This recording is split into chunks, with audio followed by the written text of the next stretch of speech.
Pse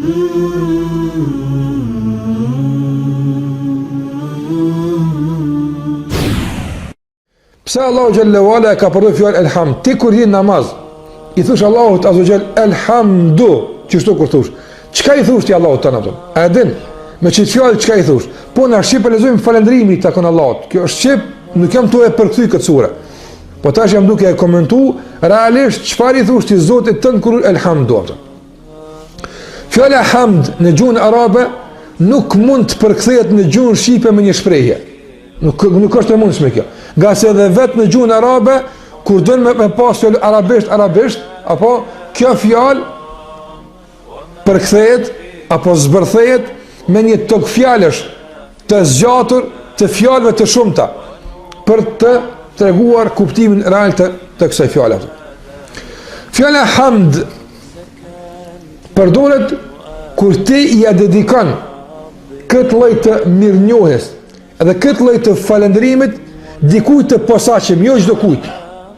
Dhe ky posaçëm që ti thosh elhamd duhet me i plotësu disa kushte për me merituar fjalën elhamd. Përndryshe nuk i thuhet atij kjo fjalë. Kush është ai? Apo çfarë plotëson në vetën e tij që na i themi atij elhamd? Ulemat kanë thënë se fjala elhamd është të falendëruarit atë që është i përsosur dhe i përkryer në 3 nivele, në 3 shkallë.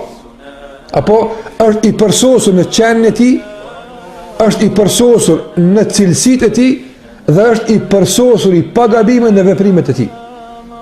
A kuptuat? Që ky është ai që ne i themi elhamd. Do thotë s'ka tjetër pas Allahut azza xal. Kur i thush ti Allahut elhamdu, apo do të thotë veç një reflektim i thjesht i kësaj jete. Mos flas për ato të tjera ato.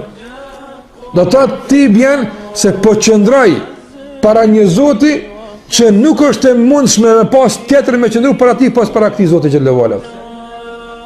Andaj në vetën privilegjuar, sa njerëz qëndrojnë para dikujt, apo ti e ndin se tashmë je para dikujt që kur kush më mirë se ti nuk i ka punë.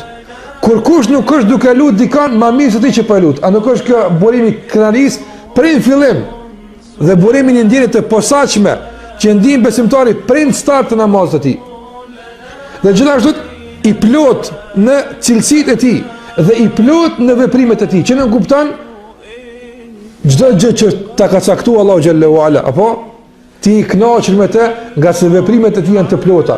Don ti i thosh Allahut azza xal, o Zot, ty të ko falëndrimi se ti din për mu ma mirë se që në di për vetën tem. Ti thush Allahut të në namazin tënë, o Allah, ma mirë është aja që ka ma keja për ti sa ato që ka e lypi une, nga se ti din ma mirë që ka më vynë mua pëtën. Veç që ta me majtë musliman kur dalin për namazi, sa ndrën punë e ty në pëtën. Ta i thush Allahut elhamdulillah, apo a i thush Allahut elhamdulillah, nëse në zemrën e shumë muslimanëve ka keqarje, pse ndodhi kjo? Pse Allah si ndodhi këtë dikujt tjetër, po ku më gjet bashkë mua, thon. Që sot ai mrena me zemra e tij që shtu flet, ndërsa gjuha e tij thot elhamdu, thon. Shikoj çfarë kundërthënie. Çfarë konflikti i mbrëmshëm ndodh, do thot vet tek një besimtar në qëndrimin e tij para Allahut xhallahu xhelaluhu.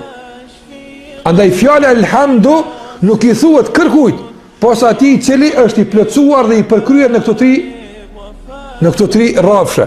Apo qenia ti është e përkryer, cilësitë e tij janë të përkryera absolute dhe veprimet e tij janë të tilla aftën. Pastaj ka ardhur elhamdu lillahi, apo Allahu azza wa jall. Elhamdu lillahi. Që nuk kupton se kjo eli në fillim që ka elhamdu, ulemat kanë thonë se kjo nuk kupton përfshirjen, apo se nuk meriton askush këtë falëndrim, dhe në anën tjetër të gjitha falëndrimet që na i shprehim Allahu xhallahu ala dhe shumë të tjera që nuk dim i shpreh i takojnë Allahut të mënduar.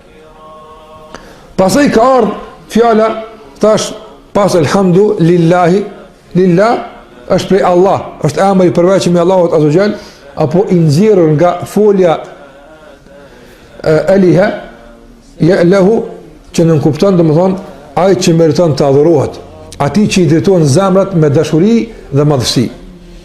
Andaj kur themi elhamdulillah, ne e falenderojmë dikën që është i plot në cilësitë e tij, i plot dhe i përkryer në qenin e tij, i plot dhe i përkryer në veprimet e tij, dhe të gjitha këto na i atij kushtojmë me dashuri të përkryer dhe madhrim të përkryer apo. Në qovë se diçka për kësaj mungan, atër mungan seriozitetin me fjallën elhamdu. Prandaj dashuri e plot. Ka njerë se dikën e madhnojnë, në kuptim e lavdrojnë. Ti e kështut e ti e kështut. Që kurse ka poet që qëndrojnë para kryetarëve, që qëndrojnë para mbretërve, apo dhe ja lexon do vjersha, disa poezi të shkruara nga ai që e lavdrojnë mbretin dhe e bëjnë të përkryer si ai s'ka mbi këtë tokë. I pa ai duke lavdruar kështu, zemra e tij a vlon dashurinë ndaj atij që po thotë ja, nga sa i pret me ti një shpërblim me marrë dhe me ikë. Tash ti po qenë para dikujt apo që i cili do të thotë ashtu sikur që e ndëgjon ato që ka po dush me gjuhë, e din edhe ato që ka në zemër apo. E din çka ka në zemër apo. Pra e përcjell e përkryer fjala elhamdulillah, me thon për Allahun xhallahu ala, duhet zemra ta madhnon Allahun, ta falendron Allahun xhallahu ala, ta don Allahun xhallahu ala, dhe kjo dashuri dhe ky madhrim të reflektojnë përmes gjuhës që thot elhamdulillah. Çështu funksionon qenia e besimtarit në momentin kur ai don mi ia thon Zotit vet fjalën elhamdulillah. Kjo stuhet për një herë apo. Por në këtë drejtim duhet me investu besimtari për me shku në vend fjala e tij elhamdulillah.